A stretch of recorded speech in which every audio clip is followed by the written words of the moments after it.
کاش ہماری محنتیں کم از کم اتنی تو ہوئی ہوتی جتنی باطل نے کر لی ہیں اور کر رہے ہیں، تو آج کم از کم جو آج دین کے اندر نئی نئی چیزیں، نئی نئی بدعات اور خرافات کو داخل کر دیا گیا ہے، اس سے امت کو بچایا جا سکتا تھا۔ لیکن ہماری یہ بھی ذمہ داری ہے کہ سیکھنے سے پہلے اپنے مقامی علماء سے اس کے بارے میں تحقیق ضرور کر لیں، آیا وہ چیز، وہ معلومات جو ہمیں فلاں ویب سائٹ سے معلوم ہو رہی ہے، ہم لے رہے ہیں، کیا وہ درست ہے کہ نہیں ہے؟ کہ جو غلط افکار و نظریات کے حامل لوگ ہیں، انہوں نے ان ذرائع کو جب استعمال کیا تو غلط چیزیں، غلط باتیں، ہر وہ غلط چیز جس کا دین سے کوئی تعلق نہیں، جو صرف رسم و رواج کی حد تک ہے، جس کو دشمنان اسلام نے دین کا حصہ بنا کر اور ثواب کی نیت سے ان کو کرنے کا حکم دے دیا، وہاں پر جو ہے دلہنوں کی ویڈیوگرافی ہو رہی ہوتی ہے، ان کی بے ادبی، بے حرمتی کی جا رہی ہوتی ہے، وہاں پر کھڑے ہو کے وہ نہیں کہتے، جب جو ہے ننگے ناچ ہو رہے ہوتے ہیں، یوم عاشورہ کی محفلیں گرم کی جا رہی ہوتی ہیں، اسی طرح سے عید میلاد النبی کے جلسے جلوس کیے جا رہے ہوتے ہیں۔ اعوذ باللہ من الشیطان الرجیم، بسم اللہ الرحمن الرحیم۔ ما كان محمد ابا احد من رجالکم ولكن رسول اللہ وخاتم النبیین، صدق اللہ مولانا العظیم۔ محترم عزیزوں اور دوستو، ربیع الاول کا بابرکت مہینہ، اور بابرکت اس وجہ سے چونکہ رسول اکرم صلی اللہ علیہ وسلم کی آمد باسعادت، ولادت باسعادت کا مہینہ ہے۔ اللہ تبارک و تعالیٰ سورہ احزاب میں یہ ارشاد فرماتے ہیں، ما کان محمد ابا احد من رجالکم ولیکن رسول اللہ وخاتم النبیین۔ آپ صلی اللہ علیہ وسلم کا تعارف بیان کیا اور فرمایا، ما کان محمد ابا احد من رجالکم، کہ تم مردوں میں سے کسی کے باپ نہیں ہیں محمد، ولیکن رسول اللہ، لیکن وہ اللہ کے رسول ہیں، وہ خاتم النبیین، اور نبیوں کے آخر میں آنے والے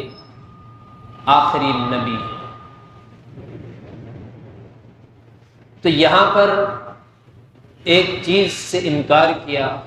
کہ تم میں سے کسی کے باپ نہیں ہیں، دوسری بات یہ واضح فرمائی اللہ نے کہ وہ اللہ کے رسول ہیں اور آخری نبی ہیں۔ جب اللہ تبارک و تعالیٰ نے قرآن مجید میں یہ اعلان فرمایا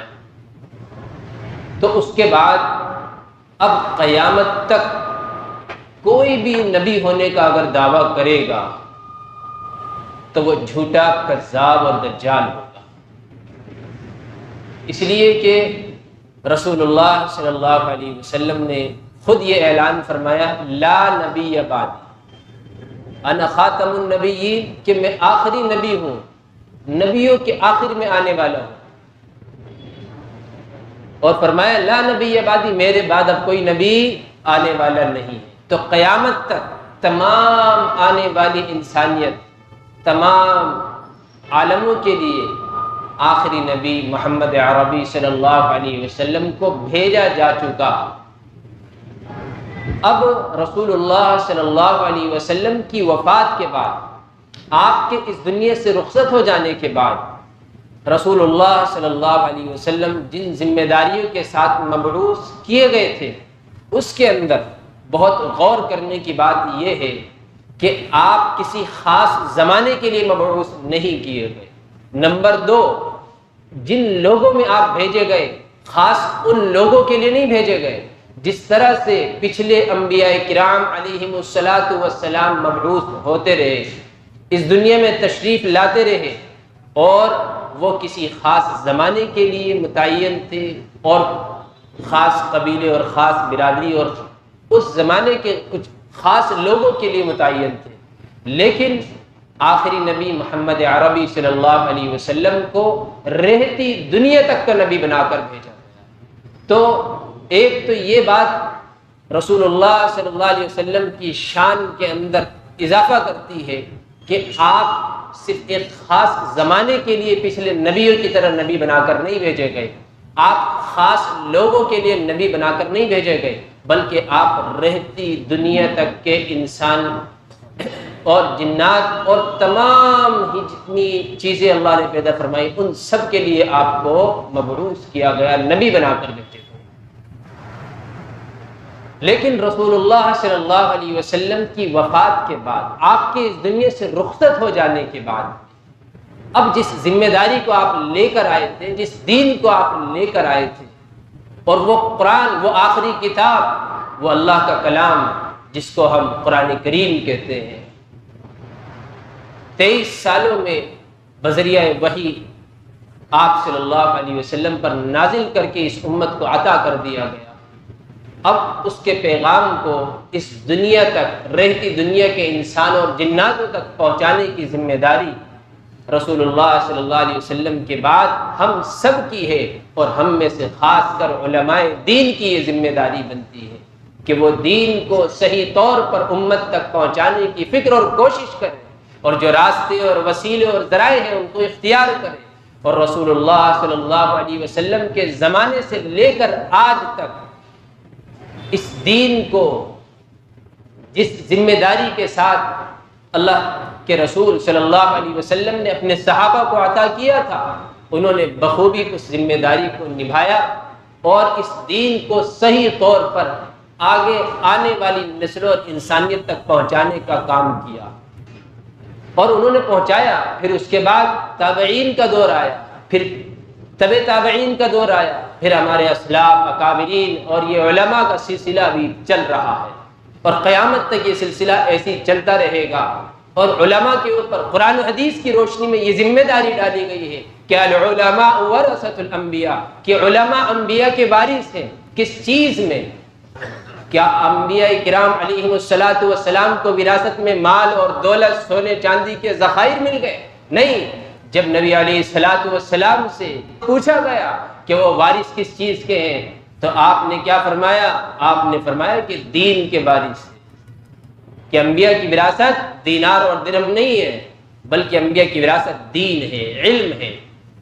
جو آپ علماء کو اپنے درمیان پاتے ہیں، وہ علماء اسی وقت علماء کہلاتے ہیں جب وہ اس علم دین کو حاصل کر کے آپ کے درمیان میں پہنچتے ہیں۔ تو یہاں سے ہمیں یہ معلوم ہوا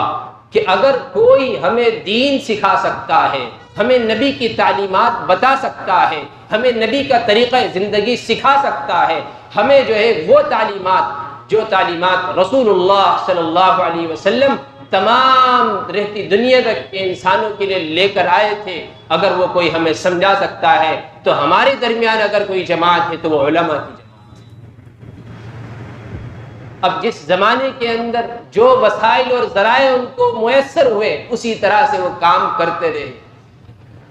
کہ پہلے خطوط کا زمانہ تھا، اس سے پہلے کاغذ کی دستیابی نہیں تھی،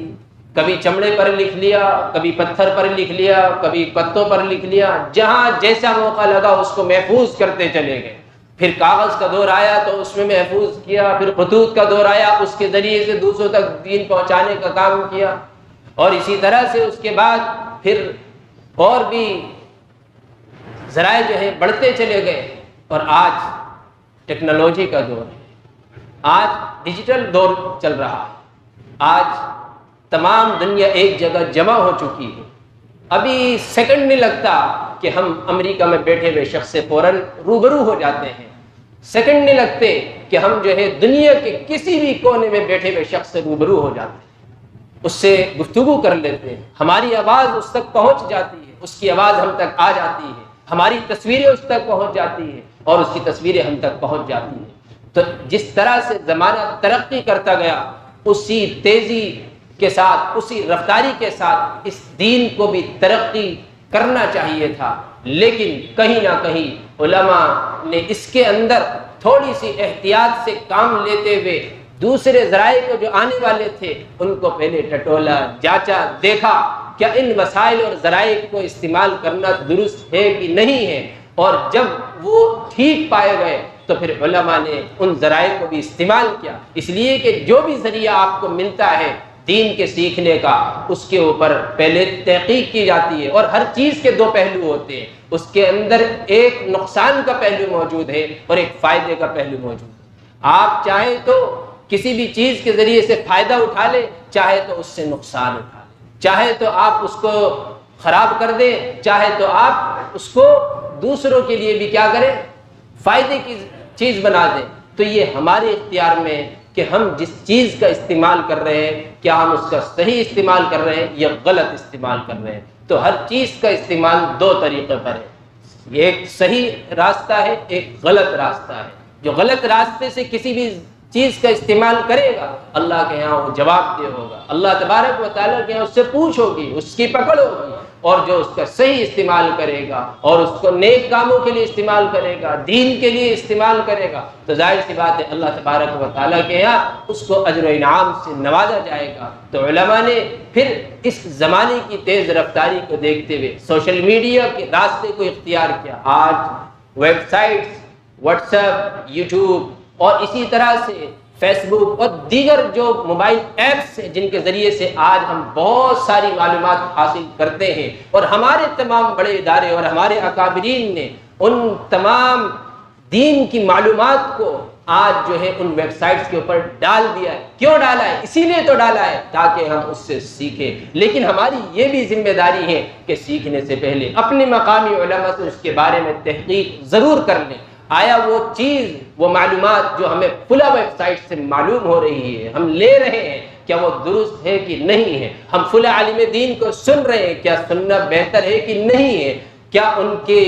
جو خیالات ہیں، ان کے جو افکار ہیں، کیا وہ درست ہے کہ نہیں ہے؟ اس چیز کی جانکاری لینا اور اس کے بارے میں علم حاصل کرنا بھی ہماری ذمہ داری ہے۔ لیکن افسوس کی بات یہ ہے کہ آج انہی ذرائع سے جس پہ ہمارے اکابرین، چاہے وہ ہمارے علماء دیوبند ہو، ہمارے علماء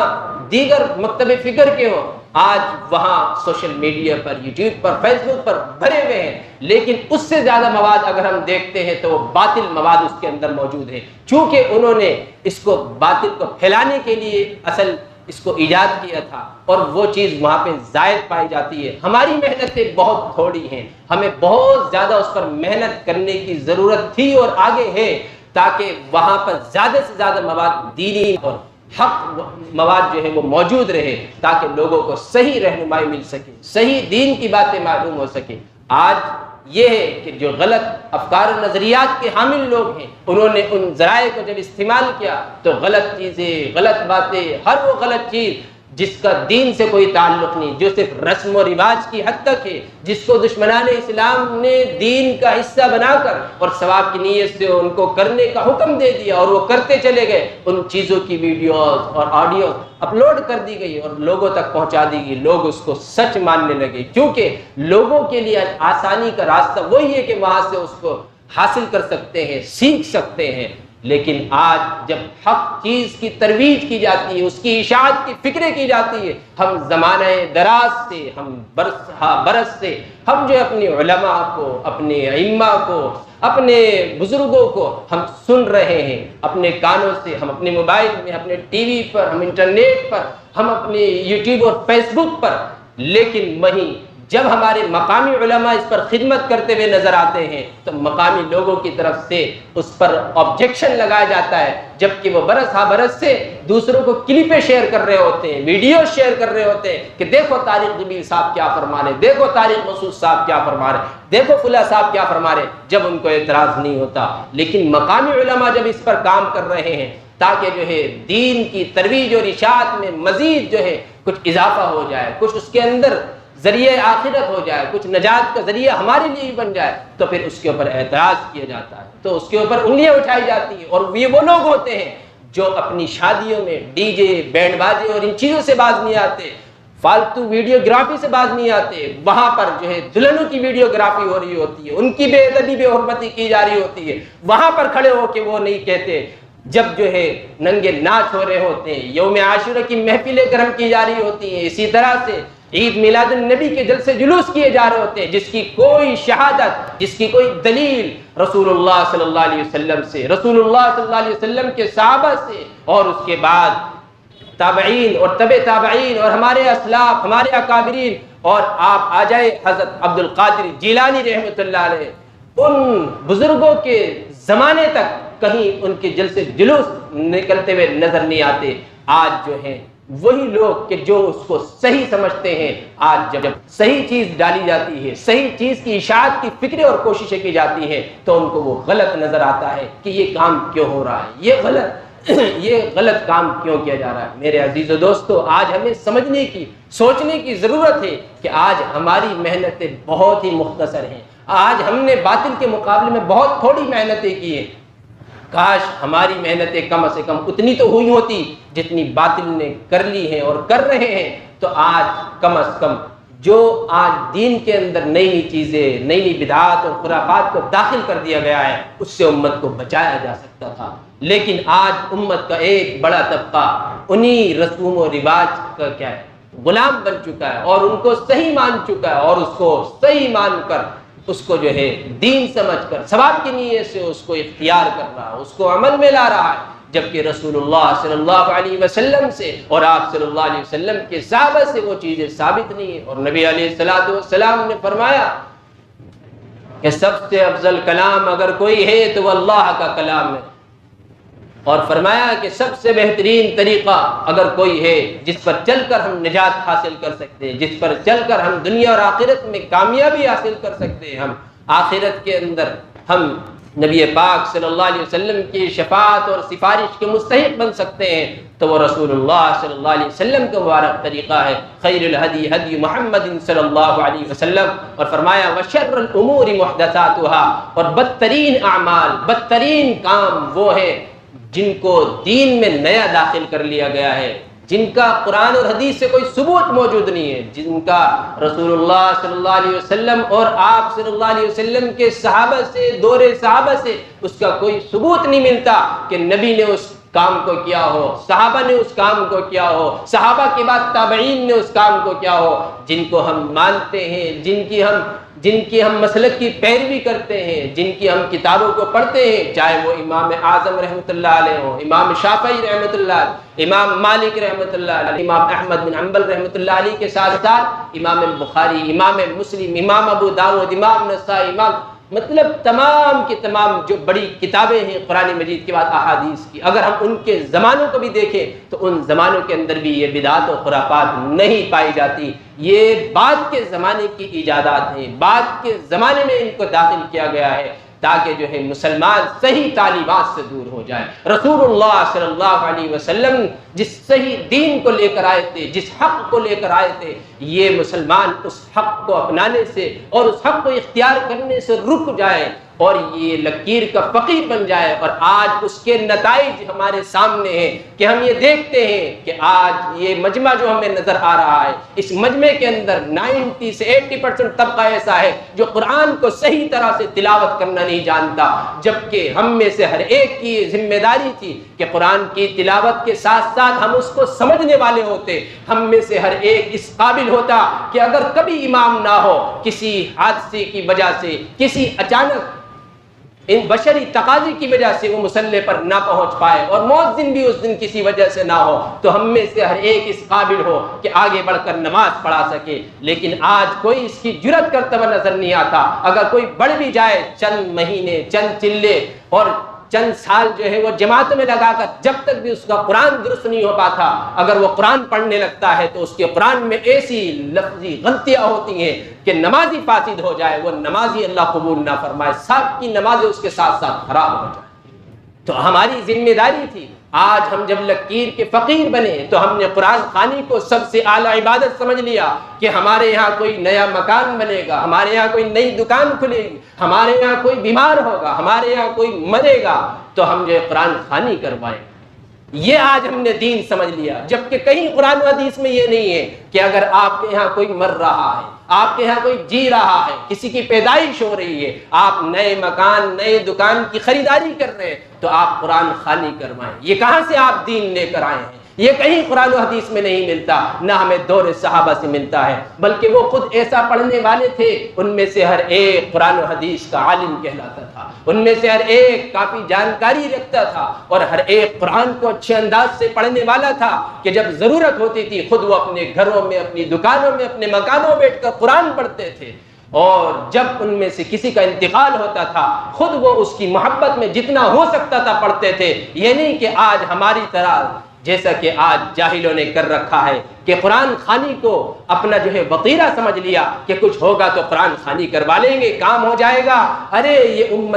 یہ امت کی امانت ہے، یہ ان لوگوں کی امانت ہے، یہ وہ جو غریب گھرانے ہیں۔ آج ہم نے سوچ لیا کہ یہ جو دین ہے یہ ہمارے لیے نہیں ہے بلکہ یہ غریب گھرانوں کے لیے ہے، جن کے پاس تھوڑا سا پیسہ آ گیا وہ اپنے بچے کو اچھے سے اچھا ماسٹر، پائلٹ، ڈاکٹر یہ سب بنانے کی فکریں کرتا ہے۔ وہ یہ نہیں فکریں کرتا کہ کسی طرح سے میرا بیٹا ایک اچھا عالم بن جائے، دین کا ایک صحیح سمجھدار بن جائے، بھلے سے وہ امامت نہ کرے لیکن کم از کم جب وہ تجارت کرے گا، وہ ڈاکٹری کے پیشے پر بیٹھے گا، وہ کسی کی جیب تو نہیں کاٹے گا، کسی کو زندہ تو نہیں مارے گا، کسی کے ساتھ دغا تو نہیں کرے گا، فالتو کے ٹیسٹ تو نہیں لکھے گا، وہ فالتو کاموں میں تو نہیں لگے گا، کیونکہ حرام اور حلال کی اس کو تمیز ہو چکی ہوگی۔ لیکن آج ہماری یہ فکر نہیں ہے کہ ہم اپنے بچے کو حرام اور حلال کی تمیز دے دیں۔ موٹی موٹی باتیں تو ہمیں سننے کو مل جاتی ہیں، ہم ان کو بھی عمل میں نہیں لاتے ہیں، اور جو ان باتوں کو سکھا رہے ہیں، بتا رہے ہیں، ہم انہیں کو برا سمجھنے لگتے ہیں۔ جب ان کا کوئی اچھا عمل ہم دیکھتے ہیں یا وہ اور بڑھ چڑھ کر دین کی ترویج اور اشاعت کے لیے، دین کی تبلیغ کے لیے مزید کوئی قدم اٹھاتے ہیں تو اس پر انگلیاں اٹھاتے ہیں، اس پر باتیں کرتے ہیں، طرح طرح کی جو ہے لفاظیاں کرتے ہیں۔ یاد رکھیے ایسے لوگوں کا بہت جلد اس دنیا میں بھی انشاءاللہ برا انجام ہوگا، اور قیامت کے دن ایسے لوگوں کی پکڑ ہونے والی ہے جو دین اور اہل دین کے ساتھ ایسا سوتیلا برتاؤ کرتے ہیں، جو ان کے خلاف سازشیں رچتے ہیں، ان کی غیبتیں کرتے ہیں اور ان کے خلاف پروپیگنڈے کر کے ان کو صحیح طور پر خالص دماغ کے ساتھ ان کو دین کے کام کرنے نہیں دیتے، ان کے کاموں میں رکاوٹ ڈالتے ہیں۔ ایسے لوگوں کا دنیا میں بھی آپ دیکھیں گے برا حشر اور برا حال ہوگا، اور آپ دیکھ رہے ہیں، اور ہم نے ایسے کافی لوگوں کو دیکھا ہے اور دیکھ چکے، اور آپ بھی دیکھتے رہیں گے۔ اور پھر جب ایسے لوگ کل قبر میں پہنچیں گے ان کے چہروں کو بھی قبلے سے پھیر دیا جائے گا۔ میرے عزیز دوستو، آئیے آج ہم لکیر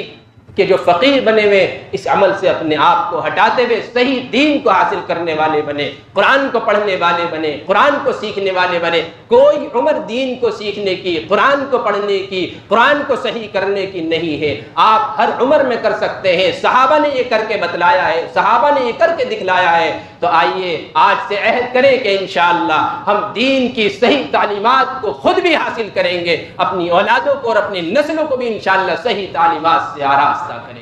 کریں گے نا انشاءاللہ۔ ہاتھ اٹھا کر بتائیں۔ اللہ تبارک و تعالی ہماری اس ارادے اور مقصد کو قبول فرماوے۔ وآخر دعوانا الحمدللہ۔